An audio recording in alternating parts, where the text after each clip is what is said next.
Hi, Chardon High School, we had shots fired, gun. Breaking news, there are multiple agencies on the scene. This is still being described as an active shooter situation. The building off in the distance is still sealed off. Someone shooting guns in Douglas High School? At what school? Douglas High School in Parkland. Valentine's Day this year was pretty average from the start. It was a long weekend and I really didn't feel like going to school. It was a normal day.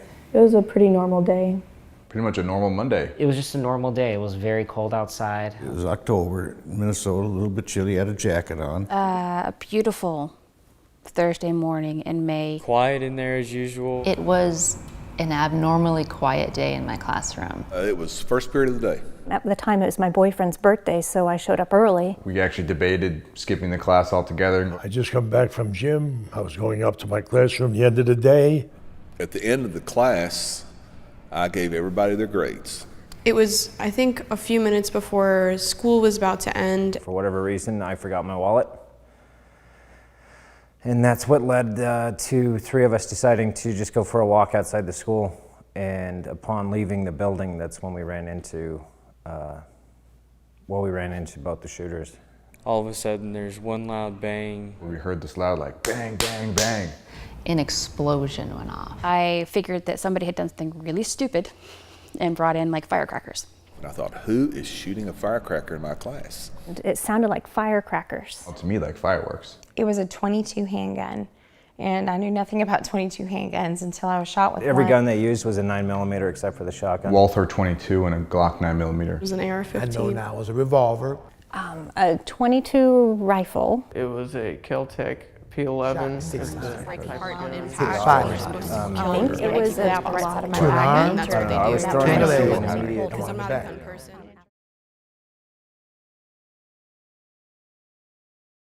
Because it hurt. It hurt. I didn't know what it was. It was really, really forceful. I likened it to getting hit with like a sledgehammer or something because it was just so forceful. This force hit my leg above my knee that shook my whole body. It was such a shock. You don't feel it. You didn't feel it like that. You just felt the weight of the capacity of the round as it hit you. I could feel it just boom, and I could feel it spinning, and I could feel that it was hot. And it felt like I just gently went down, but according to the video, I smacked the wall and then slid straight down. I felt like I floated down to the ground, and even the impact of hitting the ground didn't hurt. And this like sharp, burning, stinging feeling above my knee, which then kind of went this warm wetness and then just kind of numb from head to toe. And I felt everything from here on down in my body wash away in a wave of numbness. I don't feel anything, and I'm kind of touching my body, and I'm like, what's going on? I looked at it and I could see a hole in my sweater with powder stains, and it was no blood. And I felt a pinch in my back. I put my thumb back there, and when I pulled it out, I had blood around my thumb. I touched my back, and whole red hand. When I ran towards the door, I felt a sharp pain hit me in the back of my head, and I held my hand there, and then I saw blood coming down my hand. I saw blood, but I was thinking maybe it was somebody else's. It was a lot, but I was thinking it's got to be somebody else's. It can't be mine. I can't feel anything. A classmate of mine who was in front of me, she kept apologizing to me for getting blood on my clothes. And I was just kind of appalled. I was like, how can you be apologizing to me for getting blood on my clothes considering what just happened? And I remember looking at her and like, it was like something out of a horror movie. Looked like the scene in The Crow where Brandon Lee was shot through his hand and there's a big hole in his hand. And I remember thinking I need to put pressure on it, and I should put it between my legs and put pressure on it or something, and I just passed out. And then I see a bunch of students huddle up against the wall, just looking at me. And I look back at them, and I remember just seeing the terror in their eyes, and I was just like, oh, this is real.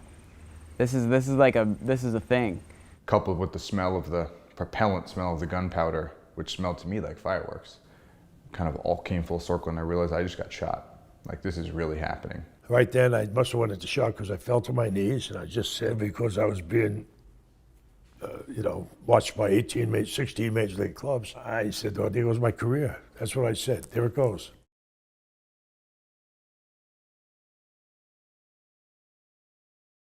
During my recovery process, I was you know, dealt with infections and multiple surgeries to repair the damage that the bullets did to my body. My muscle has to build back up because I was in my bed and in the hospital for so long without any movement or being able to walk. There has been a tremendous change, not only in just myself, but like physically, but also mentally. Noises scared me. Sometimes I just see someone with a backpack and I think, do you think they can have a gun in there? And it freaks me out. I remember kids were afraid to sit in certain seating arrangements. Well, I went back to school, my heart started beating fast, I was totally a wreck. I just ran out of the classroom, went home, and never went back to school.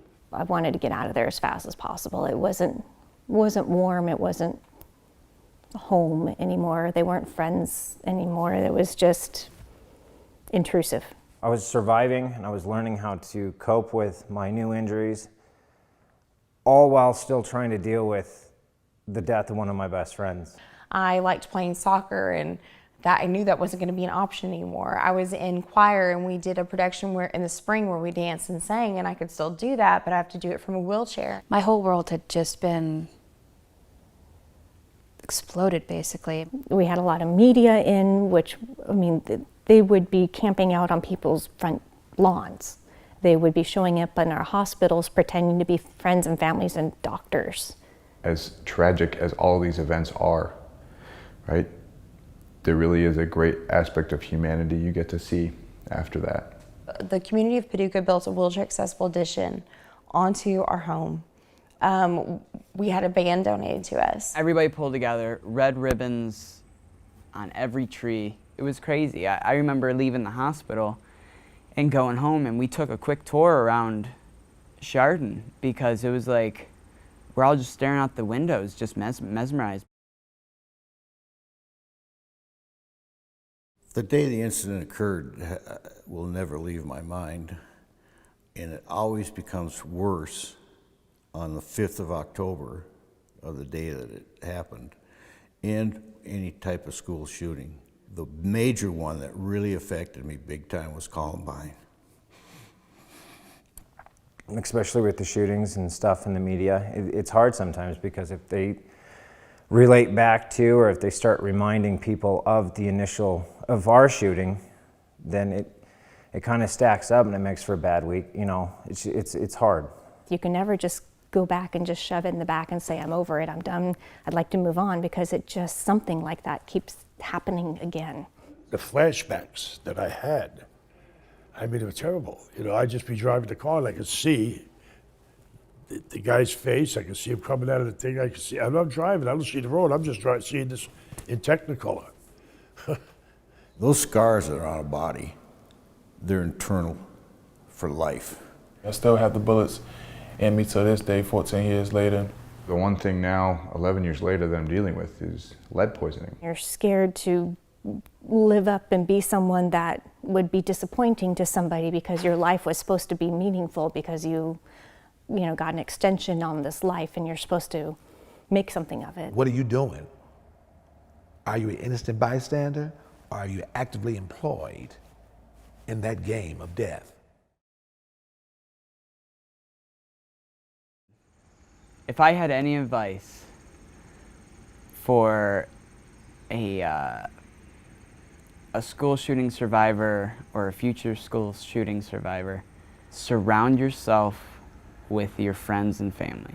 You just have to tell yourself it's going to be okay, and look at those positives and what you still have. Stand up for yourself.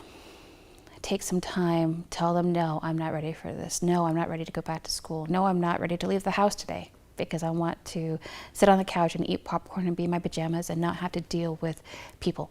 Don't let your pride get in the way of admitting things are overwhelming. There's this mass shooting survivor Facebook group that's now up to almost 900 people that were started by a victim of Columbine and a victim of Virginia Tech. All these new people come in asking for advice, and we just give it to them. Find some peace with yourself in any responsibility you may have had. Don't necessarily be too harsh or hold any grudge towards the people that, did this to you. It's a cycle, and I hope that my example will be used to break that cycle.